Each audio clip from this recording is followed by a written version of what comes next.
అసలు కోడింగ్ ఎందుకు ఈ వీడియో చూస్తున్నారంటే మీకు ఒక క్లారిటీ ఇచ్చేపోతా. ఆ కోడింగ్ అంటే ఏంటిది దాని మీదనైతే ఒక క్లారిటీ డెఫినెట్గా ఉంటుంది అన్నమాట. Coding is the best form of human labour. Coding is the best form of human labour. అక్కడ లేబర్ అంటే చీప్గా తీసేయకండి. The work that you do for someone అని ఇక్కడ మీనింగ్. మళ్ళీ వినండి, the coding is the best form of human labour. అసలు మనకి కోడింగ్ ఎందుకు అవసరం? మన ఇంజనీరింగ్ అనగానే ఏ బ్రాంచ్ వద్దు కోడింగే ముద్దు, అంటే వేరే బ్రాంచ్ వద్దు కోడింగే ముద్దు అంటున్నారు. ఎందుకు అంటున్నారు అసలు? అట్లా అనడానికి రీజన్స్ ఏంటి?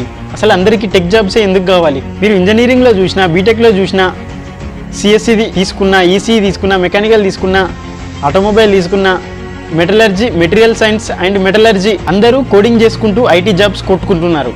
వై? అసలు ఎందుకు? వై? మరి వేరే బ్రాంచ్లో స్కోప్ లేదా? ఎందుకు చేస్తున్నారు? దాని ఇంపార్టెన్స్ ఏంటి? అంత ఇంపార్టెన్స్ ఉందా కోడింగ్కి? ఈ వీడియోలో క్లియర్ కట్గా తెలుసుకుందాం. వీడియోలోకి వెళ్ళే ముందు ఆ లైక్, ఆ సబ్స్క్రైబ్ ఏదో కొట్టేసుకుంటే మనం కొంచెం ఖుషి అవుతాం అన్నమాట. Let's get into our video.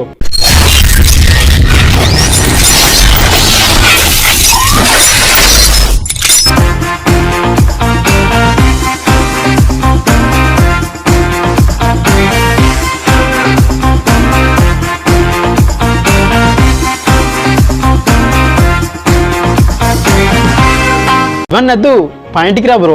అంటే ఒకసారి మీరు కోడ్ రాశారంటే అది కంటిన్యూస్గా వర్క్ అవుతూనే ఉంటుంది. మీరు గర్ల్ ఫ్రెండ్తో సినిమాకి వెళ్ళినా, గర్ల్ ఫ్రెండ్తో బయటకు వెళ్ళినా, లేకుంటే ఇంకెక్కడికైనా వెళ్ళినా కానీ ఆ కోడ్ అనేది రన్ అవుతూనే ఉంటుంది కంటిన్యూస్గా. మీరు పడుకున్నా, నించున్నా, ఆడుకున్నా, ఏం చేసినా కానీ ఆ కోడింగ్ అనేది కోడ్ ఒకసారి రాసామంటే అది వర్క్ అవుతూనే ఉంటుంది. ఒక చిన్న స్టోరీ అయితే చెప్తా. స్టోరీ అయితే ఇంట్రెస్టింగ్గా ఉంటుంది. స్టోరీ అంటే అది రియల్దే, కాకపోతే స్టోరీ లాగా మనం చెప్పుకుంటున్నాం అన్నమాట.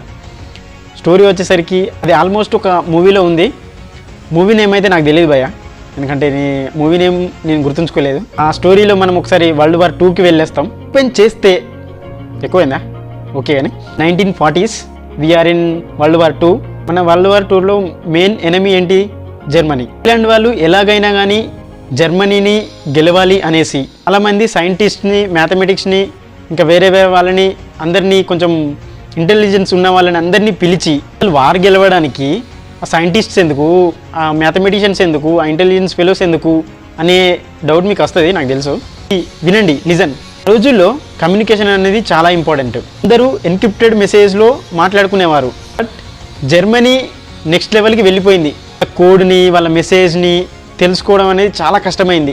మ్యాథమెటిషియన్స్ని, ఆ సైంటిస్ట్ని ఎందుకు పిలిచారంటే జర్మన్స్ ఈ కోడ్లో మాట్లాడుకుంటున్నారు, ఆ కోడ్ని మీరు ఎలాగైనా బీట్ చేయాలి అనేసి వాళ్ళందరినీ గ్యాదర్ చేశారన్నమాట ఒక మీటింగ్లో. ఇప్పుడు వచ్చాడండి మన హీరో. అంటే ఇందులో హీరోయిన్ ఉండదు, అలాగని హీరో అని కూడా చెప్పలేము. అతను ఒక ట్రాన్స్జెండర్. మన హీరో నేమ్ వచ్చేసరికి ఎలాన్ ట్యూరింగ్. అందరూ సైంటిస్ట్స్ ఏం చేశారంటే అందరూ మాన్యువల్గా వర్క్ చేశారు. కానీ ఇతను కొంచెం డిఫరెంట్గా ఆలోచించి ఏం చేశాడంటే, మాన్యువల్గా కష్టపడుతున్నారు, నేను మాన్యువల్గా కష్టపడలేను, సింపుల్గా నేను సాఫ్ట్వేర్ యూజ్ చేసుకొని చేస్తానన్నాడు. ఆ వరల్డ్ వార్ని ఆపడానికి గల కారణమైంది అదేంటంటే ఎనిగ్మా కోడ్. ఆ ఎనిగ్మా కోడ్ అనే దాన్ని అతను రాశాడు.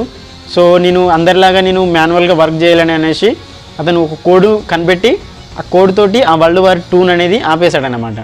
ఇప్పుడు ద పాయింట్ ఈస్, అప్పట్లోనే కోడ్ రాసి ఆ వరల్డ్ వార్ 2నే ఆపగలగడానికి కారణమైన అతను ఇప్పుడు మనం తెలిసిన కోడ్ని నేర్చుకొని దాన్ని ఇంప్లిమెంట్ చేయడంలో కష్టం ఏమైనా ఉంటుందా? ఉండదు కదా. సో నేను చెప్పేది ఏంటంటే, ఇప్పుడు మనకి present trending artificial intelligence, machine learning ఇవన్నీ వస్తున్నాయి. అప్పట్లో కోడింగ్ అనేదాన్ని ఎవరు అంత సపోర్ట్ చేయలేదు, కానీ ఇప్పుడు బ్రహ్మాండంగా, బీభత్సంగా మొత్తం కోడింగ్ తోటే నడుస్తుంది. ఏది చూసినా, ఈవెన్ నువ్వు ఫోన్ చూసినా కానీ ఫోన్ ఓపెన్ చేయాలన్నా కోడింగే, అందులో మొత్తం కోడింగే ఉంటుంది. నువ్వు బయటికి పోవాలనుకున్నా కోడింగే, నువ్వు తిందామన్నా కోడింగే, పందామన్నా కోడింగే, అంటే యాప్స్ అన్నీ ఉన్నాయి మన దగ్గర. ఇదంతా దేంతో పాసిబుల్ అంటే కోడింగ్తోనే పాసిబుల్. నువ్వేం చేయాలన్నా కానీ కోడింగే.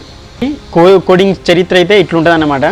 ఇక ద పాయింట్ ఈస్, మీలో ఎవరైనా AI, artificial intelligence, machine learning వీటి సైడ్, డేటా సైన్స్ వీటి సైడ్ వెళ్దాం అనుకుంటే మాత్రం పైథాన్ లాంగ్వేజ్ అనేది must. So you have to learn Python basic to advance. మన ఇలైట్ పైథాన్ అనేది కోర్స్ అనేది లాంచ్ చేసిన. ఇదే పాయింట్. ఇప్పుడు మీరు కోడింగ్ నేర్చుకుందామా వద్దా అనేది మీ మీద డిపెండ్ అయి ఉంటుంది. ఇంట్రెస్ట్ ఉంటేనేమో నేర్చుకోండి, లేదు అంటే లైటు.